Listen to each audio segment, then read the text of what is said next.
kalau tidak bisa berbuat baik, potensi keburukan kita jangan sampai menimpa orang lain. Keburukan itu bisa kejahatan kriminal, bisa kejahatan pidana atau merugikan orang lain, atau kejahatan yang tidak sampai kriminal tapi mengganggu orang lain. Misalnya contoh gampang ini, saya sumpek-sumpeknya sendiri ingin jalan-jalan, main di teman yang di jam kerja.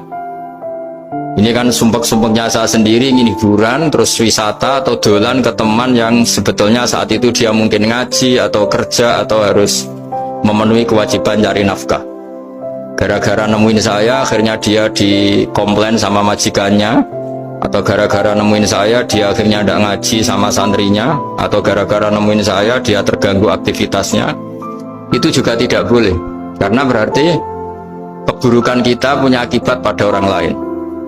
Jadi kaidah dalam Islam itu kalau tidak berbuat baik, potensi keburukan kita ini jangan sampai menimpa orang lain. Sehingga di sini Islam menyarankan uzlah. Uzlah itu nyepi. Jadi misalnya kita baru penat, baru bawaannya itu emosi, baru gak suka kumpul orang, itu ya sebaiknya jangan jalan-jalan. Karena di antara kebaikan Islam itu tabassum, senyum, atau talqatu wajhin, ceria. Tapi karena kita mungkin jatuh kredit, jatuh hutang, atau punya masalah keluarga, jika bawaan kita itu emosi, nah dalam seperti ini sebaiknya uzlah, menutup diri.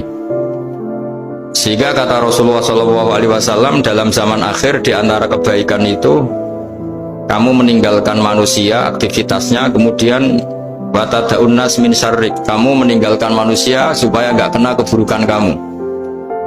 Jadi ada momen, ada saat dimana kita mungkin kalau ketemu orang itu bawaannya ingin sengak, ingin ngomong yang nggak enak, atau kita baru penat, itu sebaiknya uzlah saja, mengurung diri di kamar atau isolasi sendiri, karena bawaannya baru emosi.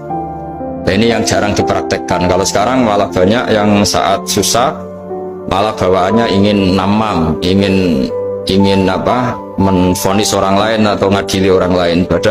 Padahal pesannya Nabi, kalau semua kebaikan aktif tidak bisa kamu lakukan itu, takuffu syarraka 'anin nas fa innaha shadaqatun minka 'ala nafsik. Sehingga keburukan kita, ya saya ulang lagi, keburukan kita yang ingin emosi, ingin apa, itu tidak punya akibat orang lain.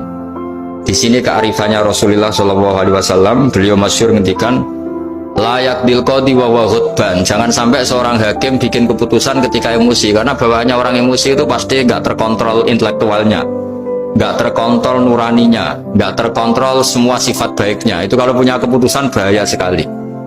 Jika Nabi dari awal ngendikan layak dilqodi wa ghadban, orang yang sedang emosi tinggi jangan bikin keputusan